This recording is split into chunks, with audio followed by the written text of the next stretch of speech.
Atop the salt-encrusted docks and piers of Seattle squats an ugly clapboard shack, its windows smeared with grime and the walls draped in fishing nets. The Oil Slick, an aptly named bar riddled with age and barnacles, but a sanctuary to the swarm of deckhands and sailors that spend their days scurrying across the rotting hulls of ships, and their nights slipping into a drunken stupor. It's a rough bar, where a careless comment will earn you a punch to the face and a long fall into the grimy waters below. On any given night, one can find an aged Chinese sailor curled up against the bar, a broad-shouldered old salt with a bulging gut and an empty stare pasted across his wide face. His name is Hao Ming, but to the regular flotsam of the pub he's known as the Man of the 28 Dragons. 28 scaly, tattooed reptiles twine sinuously across his arms and legs, and twist menacingly across the bunched muscles on his back. Hao claims each dragon represents a crucial part of his life, stories transformed into ink. Buy him a drink and he'll be happy to share the thrilling tales behind each one, carefully describing how the dragon's colors represent his joy, terror, love, loss, and death. Visit him 28 nights and buy him 28 drinks, and the powerful stories of his life will weave and merge before your eyes until they resolve into the aging man drinking next to you. And then, satisfied you have exhausted his treasury of adventures, you'll excuse yourself and float out into the night, the light and the noise of the oil slick bobbing away across the dark waves. And the Man of the 28 Dragons will finish his drink and clutch his faded shirt to his chest. His last secret, his hidden dragon safe. He swore long ago to never reveal the tattoo or the story to any living soul, and he never has, except once. Once, on a stormy night, when the rain spattered like ink across the grimy windows, and the wind howled through the cracked wood, when he told the story to me. It began as an entertaining night as I leaned on the counter sipping my poison and watching Ming pummel the face of some quartermaster who had drunkenly slurred a remark pertaining to damn slant eyes from across the bar. Stumbling backwards, the sailor grabbed at Ming's shirt, tearing the front and momentarily revealing Ming's chest. With a roar, Ming caught him under the chin and the drunkard slumped to the floor. Game over. Ming pulled his shirt back across his shoulders and walked back to his drink. The noise in the bar returned to normal, everyone laughing and continuing their private banter. I was the only one who noticed it. The black serpent scrawled over his heart. A Chinese dragon, its broad tail curling in loops behind it, long whiskers sprouting from its face like tangles of wet hair. Arming myself with the twin barrels of guile and alcohol, I took the seat next to him and offered him several slugs of amber liquid. He recognized me as one of the regulars and knowingly accepted my offer. "Okay, friend," he winked, holding out his arms. "What story you want to hear tonight?" I pointed my finger at his chest, indicating the hidden serpent curled around his heart. His smile vanished in a flash. With an inscrutable gaze, he stared into my eyes, his heavy lips curled down into a frown, almost a grimace. "No good story," he grunted. "Forget you seen it, okay?" I was tempted to give up, but noticed he was rocking slightly in his chair. Seizing my chance, I clapped him on the shoulder, telling him not to worry about it and ordering him several more drinks in the spirit of goodwill. 2 hours and a dozen drinks later, he broke. He began to sob quietly into his cup, telling me he was sorry, that he wanted to tell me, but swore he wouldn't. With the precision of a surgeon, I knifed across his slurred words and stabbed into his psyche, prodding and poking until he dissolved completely. Closing his eyes, he began the story of the Black Dragon. I share it with you here.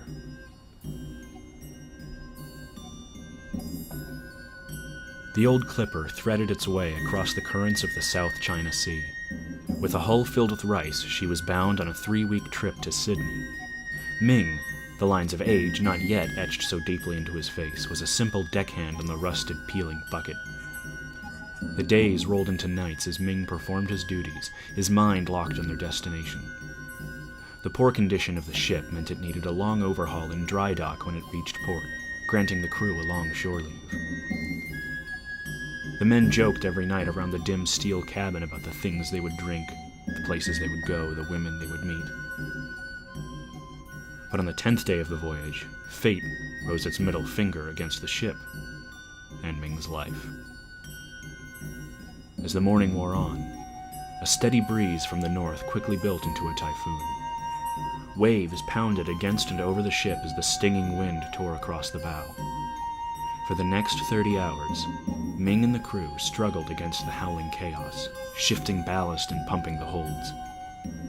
Each man put every ounce of strength into saving the clipper, and ultimately his own life.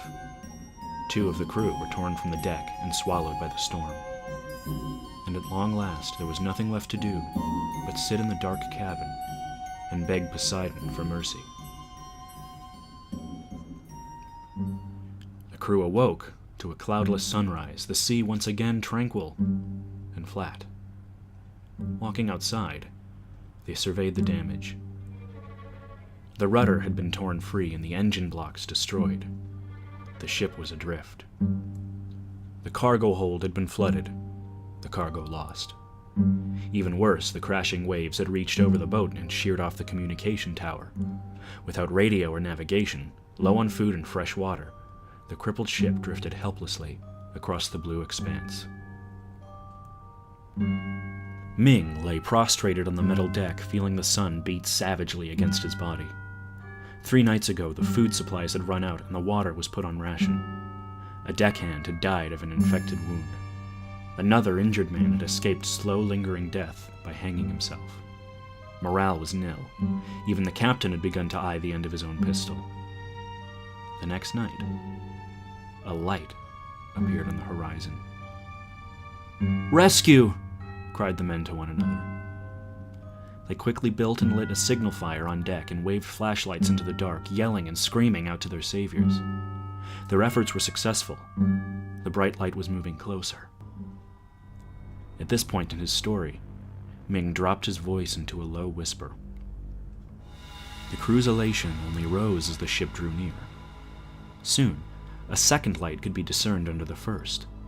The glow from the ship lit up the dark outlines of the men on the deck. They laughed and shouted, "Hello!" across the water. But not Ming. Backing away from the light, Ming stumbled down the deck until he reached the cabin. Peering out of a metal porthole, he watched the men slowly realize what he had noticed first. There weren't 2 lights. There was 1 light, reflecting off the undisturbed surface of the water. Above, floating high over the waves, the ship glided into view. A dull silver dome, hundreds of meters across, eclipsed the stars as it bore down upon the boat, its underside blazing with the inferno of the sun. A fire of light climbed up the sides of the hull and spilled across the deck, enveloping the crew. Heart hammering, Ming collapsed below the porthole. Outside, he hears the surprised cries of the men rising above the crackling of the luminous air. A pistol shot rings out, and another. Ming flees across the cabin. Spotting a metal locker, he ducks inside, pulling the door shut. More shots. Then the cries of the men morph into screams and shrieks. Crouched over, Ming peers through a gap along the floor of the locker.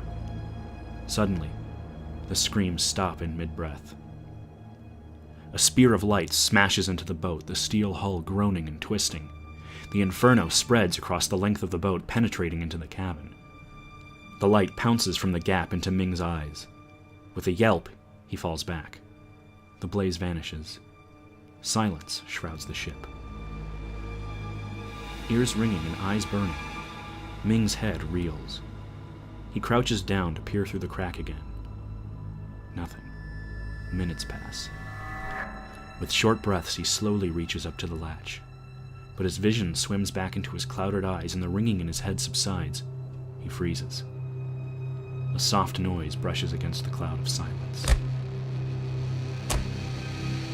Half deafened by the hammering of his heart, Ming listens to the stillness outside.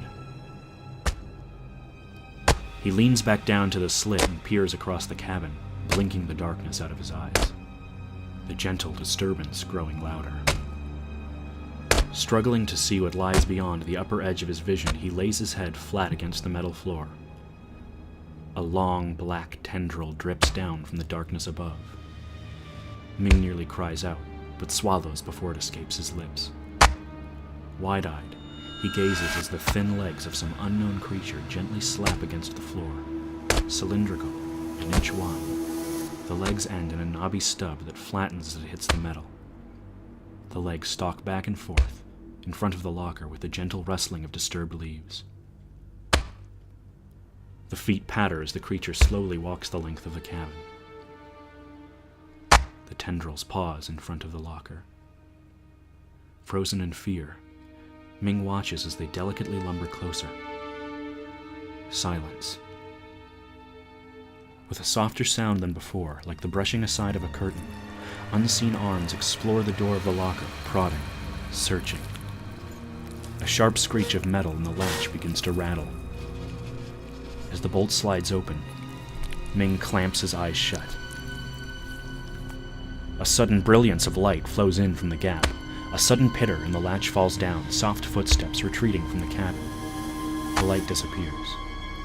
Once again, Ming is left in the blackness. The next morning, he slowly exits the locker and wanders onto the deck. The boat is devoid of life. The deck and cabin are seared glossy black. A wide hole melted through the steel yawns down into the hull below. Quickly, Ming grabs the remaining fresh water and stores them onto the ship's lifeboat, along with a scorched pistol he finds near the railing.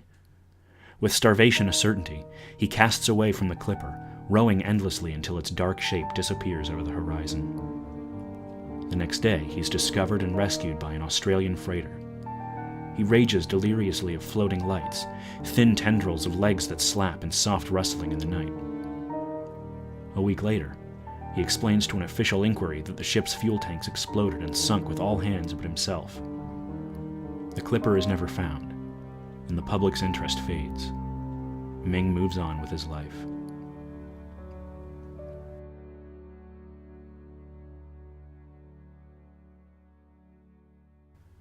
As he finishes his story, he opens his eyes. I'm astonished, not to mention doubtful, of his vivid account.